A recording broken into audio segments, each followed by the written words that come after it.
Hello students, this is Rajendra Singh from Maharaja Agharsen School, Hisar. Today we are going to study lesson 1 of Hornbill book. Lesson 1, The Portrait of a Lady. It was written by Khushwant Singh. इस lesson में खुशवंत सिंह अपनी grand mother का बहुत ही सुंदर चित्रण करते हैं कि वो एक बहुत ही धार्मिक औरत थी, रिलीजियस लेडी थी, और वो अपनी रिलेशनशिप के बारे में बताते हैं अपनी ग्रैंड मदर से।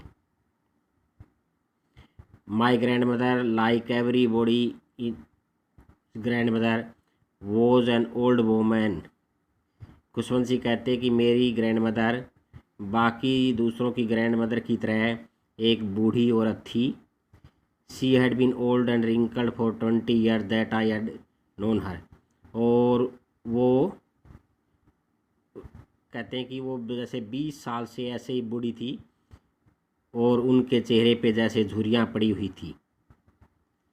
यानी 20 साल से ये खुशवंत सिंह यही देख रहे थे। People said that she had once been young and pretty and had even had a husband.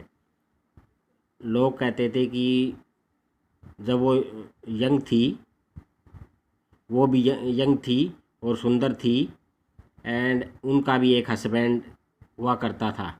But that was hard to believe. लेकिन खुशवंत सिंह को इस बात पे मुश्किल से विश्वास होता है। My grandmother's portrait hung above the mantelpiece in the drawing room. और माई ग्रैंड फादर, मेरे ग्रैंड फादर का जो पोर्ट्रेट है वो वहाँ लटका हुआ था ड्राइंग रूम में अंगीठी के ऊपर। He wore a big turban and loose fitting clothes. वो एक बड़ी सी टर्बन पगड़ी पहनते थे और ढीले ढाले कपड़े। His long white beard cover the best part of chest. उसकी लंबी सफ़ेद दाढ़ी उसके चेस्ट तक आती थी। And he look at least 100 years old. और वो ऐसे दिखते थे कि 100 साल के हो। He did not look the sort of person who would have a wife or children. और वो ऐसे नहीं लगते थे कि उनकी भी कोई वाइफ थी या बच्चे थे। इस प्रकार से ग्रैंड मदर इन लाइनों में ये बता रहा है कि उसकी ग्रैंड मदर भी बहुत बूढ़ी दिखती थी। उसे विश्वास नहीं होता था कि वो कभी जवान थी, सुंदर थी, और उनके ग्रैंड फादर भी बहुत ज़्यादा बूढ़े लग रहे हैं। As for my he looked as if he could have lots and lots of grandchildren. और ऐसे दिखता था कि उनके बहुत से जैसे पोते पोतियाँ थी। As for my grandmother being young and pretty की the thought was almost revolting. कि मेरी ग्रैंड मदर एक यंग और प्रेटी होते हुए भी उनके जो विचार है वो जैसे काफ़ी उग्र थे। She often told us of the games she used to play as a child. वो हमें बताती थी जो आमतौर पे वो गेम खेलती थी जब वो चाइल्ड थी। That seemed quite absurd and undignified on her part, and we treated it like the fables of prophets she used to tell us। और ये जैसे उनका बताना काफ़ी हमें जैसे भद्दा सा लगता था और असहनीय लगता था उनकी तरफ से। और हम ये समझते थे कि ये जैसे किसी पैगंबर की या संतों की जैसे कहानियाँ हो जो हमें बताती थी वो। She had always been short and fat and slightly bent. वो जैसे हमेशा से ही छोटे कद की, मोटी और थोड़ी जैसे झुकी हुई थी। Her face was a criss cross of wrinkle running from everywhere. Criss cross होता है ताना बाना, यानी उनका चेहरा झुर्रियों से के एक ताने बाने में जैसे बुना हुआ था हर तरफ से। Now we were certain that she had always been as we had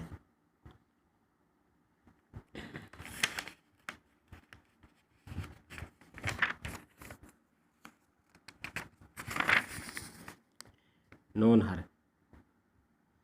He had known her. No, no, we were certain. नहीं, हम ये इस बात से आश्वस्त नहीं थे. She had always been, had we had, कि वो हमेशा से ऐसे नहीं थी जैसा हम उसे जानते थे. Old, so terrible old that she could not have grown older. और वो इतनी बूढ़ी दिखती थी कि जैसे और बूढ़ी वो हो ही नहीं सकती थी. And had stayed at the same age for 20 years. और इस अवस्था में जैसे वो 20 साल से ठहरी हुई थी, यानी 20 साल से वो ऐसे ही दिखाई दे रही थी. She could never been pretty but she was always beautiful. She could never have been pretty, यद्यपि वो मतलब जैसे सुंदर कभी नहीं रही होगी, लेकिन वो मतलब but she was always pretty, लेकिन वैसे वो सुंदर थी. She hobbled about the house in spotless white with one hand resting on her waist to balance the stoop. और वो जैसे होबड़ लड़खड़ाते हुए चलती थी घर में, सफ़ेद जैसे कपड़े पहने हुए, और उनका एक हाथ उसकी जैसे कमर पे बैलेंस करने के लिए उनके जैसे स्टूप कुबड़ को, और दूसरा हाथ other telling the beads of her rosary, जैसे वो मनकों की माला जो बुनती थी वहाँ उसमें लगा रहता था. Her silver locks were scattered untidily on over her pale puckered face. और उसके जो जैसे सफ़ेद पड़े हुए बाल थे, सिल्वर रंग के जैसे लॉक्स यहाँ बालों से संबंधित है. स्कैटर्ड बिखरे हुए थे अनटाइडली, और उसके पीले चेहरे पर जैसे अव्यवस्थित ढंग से बिखरे हुए होते थे. पकड़ फेर उनका चेहरा जैसे सिकुड़ा हुआ. And her lips constantly moved in inaudible prayer. और उनके लिप्स है जो होठ है जैसे लगातार जो न सुनाई देने वाली प्रेयर में जैसे चलते रहते थे. यस शी वाज ब्यूटीफुल, हाँ वो सुंदर थी. She was like the winter landscape in the mountain. और जैसे वो माउंटेन्स में एक विंटर का जैसे दृश्य होता है ऐसे थी. An expanse of pure white serenity breathing peace and contentment. An expanse of pure, और एक जैसे फैली हुई बिल्कुल white Shanti, breathing piece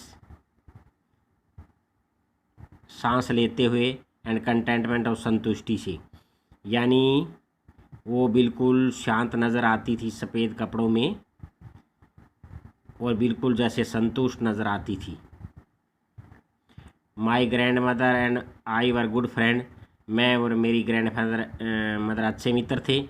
my parents left me with her when they went to live in the city. और मेरे parents मुझे छोड़ गए उसके साथ रहने के लिए जब वो शहर में गए. And we were constantly together, हम लगातार साथ रहते थे. She use to wake up in the morning and get me ready for school. वो मुझे सुबह जगाती थी और स्कूल के लिए रेडी करती थी. She said her morning prayer in monotonous sing song while the she bath and dressed me. और वो एक सुर में जैसे अपनी प्रेयर गाती थी जब वो मुझे नहलाती थी, ड्रेस पहनाती थी. Me in the hope that I would listen and get to know it by heart. और इस आशा में कि मैं उसे सुनूं और बाय हार्ट मतलब दिल से उसको जानूं. I listen because I loved her voice. मैं सुनता था क्योंकि मैं उनकी आवाज़ पसंद करता था. But never bother to learn it, लेकिन इसको याद करने की कभी परेशानी नहीं उठाई. Then she would fetch my wooden slate which she had already washed and plastered with yellow chalk. और फिर वो लाती थी मेरी जो वुडन स्लेट थी लकड़ी की बनी हुई, जो which she had already washed, जो पहले ही उसने साफ की हुई थी, और येलो चौक उस पर लगाया हुआ था। A tiny earthen ink pot and a red pen tie them all in bundle and hand to me. फिर मुझे जैसे एक इंक पॉट जैसे मिट्टी का बना हुआ, एंड ए रेड पेन एक लाल पेन, tie them all in bundle, ये सभी them tie them all in bundle, ये सभी बंडल में बांधती थी और मुझे देती थी। आफ्टर ब्रेकफास्ट के बाद after a breakfast of thick stale chapati with a little butter and sugar spread on it, कि ब्रेकफास्ट जो हम लेते थे, मोटी जो बासी चपाती होती थी विद लिटल बटर, इस पे थोड़ा जैसे मक्खन लगा हुआ और चीनी लगी हुई होती थी इस रोटी पे। वी वेंट टू स्कूल, हम स्कूल जाते थे। She carried several stale chapatis with her for the village dog, और अपने साथ वो बासी चपाती ले जाती थी गांव के जो कुत्ते होते थे उनके लिए। My grandmother always went to school with me because the school was attached to the temple, और मेरी ग्रैंड मदर हमेशा मेरे साथ स्कूल जाती थी क्योंकि स्कूल है जो गांव के टेम्पल से अटैच था। The parish taught us the alphabet at the morning prayer, जो पुजारी है हमें सिखाता था अल्फ़ाबेट और morning prayer. While the children sat in the row on the other side of the verandah singing the alphabet or prayer in chorus, my grandmother sat inside reading the scripture. जब बच्चे बैठते थे कतारों में on the other side verandah के साइडों में, singing the alphabet गाते हुए या फिर प्रेयर करते हुए एक समूह में, तो उस दौरान माई ग्रैंड मदर बैठ जाती थी धार्मिक पुस्तकें पढ़ते हुए अंदर। When we had both finished we would walk back together, फिर जब काम ख़त्म हो जाता था या स्कूल की छुट्टी हो जाती थी फिर वापस आते थे हम। This time the village dog meet us at the temple door पे उस टाइम हमें गांव के कुत्ते मिलते थे। They followed us to our home growling and fighting with each other, वे हमारे घर तक आते थे हमारे साथ साथ पीछे गुर्राते हुए और आपस में लड़ते हुए। For the chapati we threw to them, उन चपातियों के लिए जो हम उनको फेंकते थे। तो ये आपको लेसन यहाँ तक रीड करना है और आपको 2 टेक्सचुअल क्वेश्चन इस लेसन के राइट करने हैं। ये 2 टेक्सचुअल क्वेश्चन है पहले इस लेसन के। ये 2 क्वेश्चन आप यहाँ से राइट कर सकते हैं या किसी दूसरी हेल्प बुक से भी राइट कर सकते हैं। थैंक्स।